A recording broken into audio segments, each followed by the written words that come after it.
Hey, how's it going, everyone? What is up? Welcome back to the channel and your daily dose of MK11 news, leaks, and discussions. Yesterday it wasn't your daily dose because your boy was really sick. I'm feeling a little bit better today, so we're back, to making daily videos. Today we're going to be talking about Sektor Cyrax. There's a whole lot of reasons why I think these characters are still coming to the game, and I wanted to break those reasons down and give you guys my thoughts and opinions on Sektor Cyrax actually coming to MK11 in one way, shape, or form. We'll get into that in about 10 seconds. If you don't care to hit that subscribe button, like the video, and leave me a comment down below. All three go a really long way to help the channel, and I really appreciate it. But with that being said, let's go ahead and jump into this one. So, Sektor Cyrax, two characters that are noticeably missing from MK11, and I've said that about these two characters since I've started making videos about MK11 back in April or May, somewhere around in there. Sektor and Cyrax are two of the most popular characters in Mortal Kombat and spawned two of my favorite Mortal Kombat commentators, Ketchup and Mustard. These characters have always been fan favorite characters. They're the cyborgs. We all know who they are. If you know Mortal Kombat, you know Sektor and Cyrax. They were missing from MKX as well, kind of. Cyborg is kind of a controversial character when it comes to the characters that character represents. Not a lot of people actually know that Cyborg is his own separate character that can actually morph into these three cyborgs that he represents in MKX. Actually, four if you count Hidden Cyber Sub-Zero. Cyborg can morph into Sektor, Cyrax, Smoke, and Cyber Sub-Zero, so that doesn't really count as Sektor and Cyrax or even Smoke for me. Sektor and Cyrax are in Mortal Kombat 11 in one way, as of now. They are in the story mode for Mortal Kombat 11. They are characters that have full movesets. While they're probably not full movesets, they're actually optimized for Mortal Kombat 11's gameplay. They still are there and have moves. I've seen combo videos of these characters doing full-ass combos, getting MK11 damage, if not MKX damage.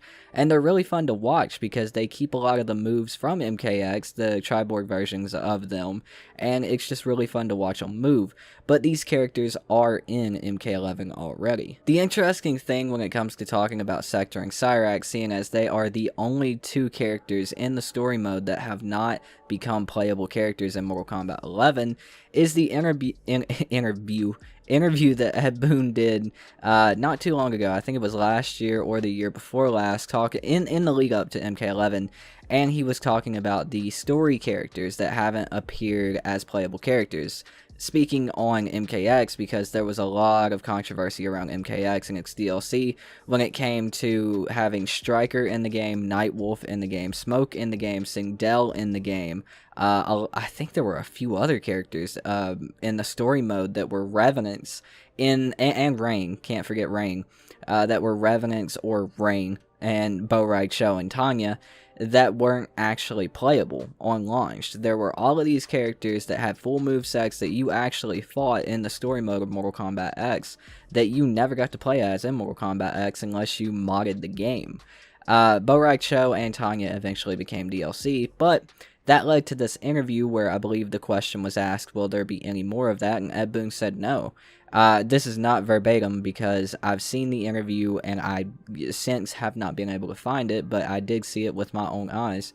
And this is not verbatim again, but Ed Boon basically said that there would be no more characters that were in the story mode that you fight that have full movesets that would not become playable characters in Mortal Kombat.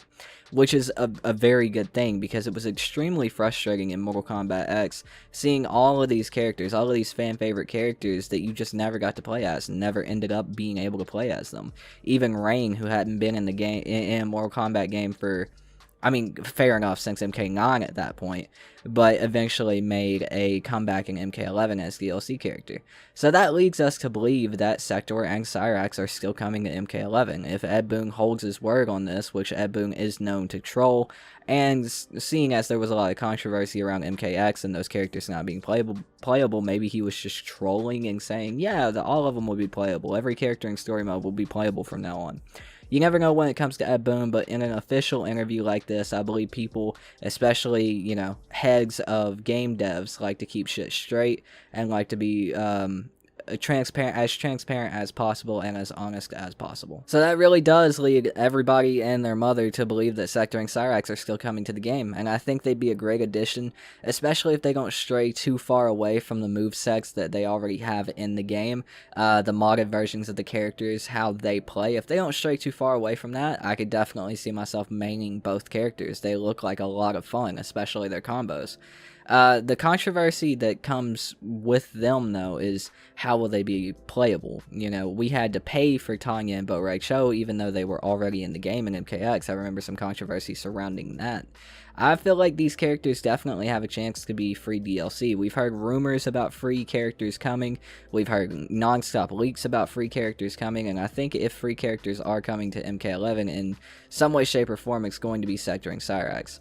And I mean, you never know, because there still are like 3 or 4 unknown character slots in the game file, so I guess we'll see. But I definitely would say the next DLC pack, or if anything, the last DLC pack that MK11 does get, will have Sektor and Cyrax in it, if not the next one. I do believe Sektor and Cyrax will be playable characters before the end of Mortal Kombat 11. There's just too much showing that they will be. But that is going to do it for this video, guys. I hope you guys did enjoy.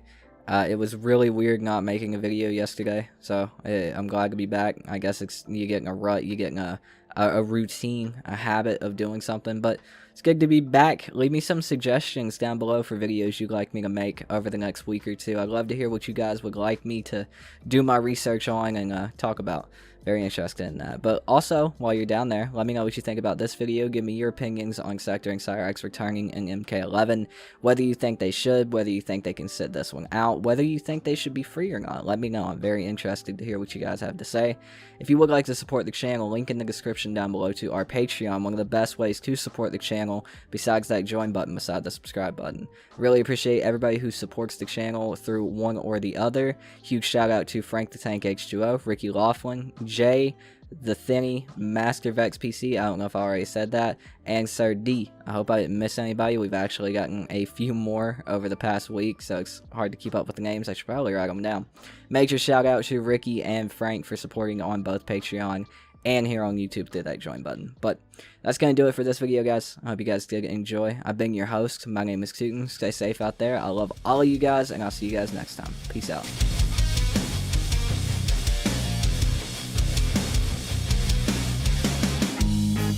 Inside